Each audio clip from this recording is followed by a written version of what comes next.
oprócz, jak widać tutaj, piłki ręcznej, piłki siatkowej, w szkole podstawowej nr 8 w dniu dzisiejszym odbywa się piłka koszykowa. W szkole podstawowej nr 11 również piłka ręczna. Tutaj siatkówka, gimnastyka. Dziewczynki chętnie przychodzą i uczestniczą w tych zajęciach. Zajęcia prowadzimy codziennie w szkole podstawowej nr 6 od godziny 10 do 13. W szkole podstawowej nr 8 również codziennie przez te 2 tygodnie od godziny 10 do 13 i w 11 od dnia dzisiejszego, czyli od 3 do piątku do 6, również w godzinach od 10 do 13.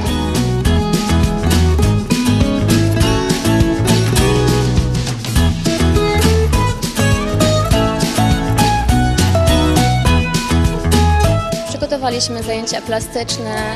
Będą to zajęcia takie zimowe, jest też teatrzyk cieni. Właśnie dzieci są w trakcie przygotowywania rekwizytów do teatrzyków. Zostaliśmy podzieleni na 4 grupy, będą 4 bajki: Reksio, Misiu, Szatek, Pszczółka Maja, Bolek i Lolek.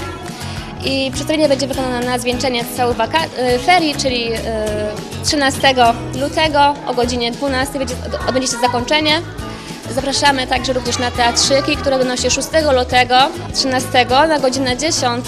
Będzie też bal karnawałowy, który odbędzie się 12 lutego w czwartek od godziny 10 do 12, więc zapraszamy też wszystkie dzieci, także nie uczestniczące w zajęciach.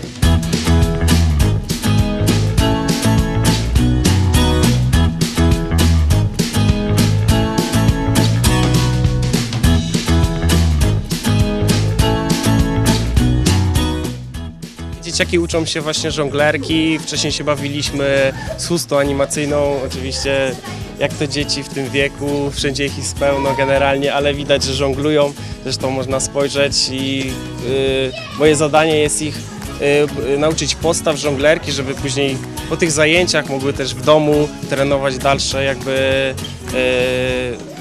to, czego się po prostu tutaj nauczą.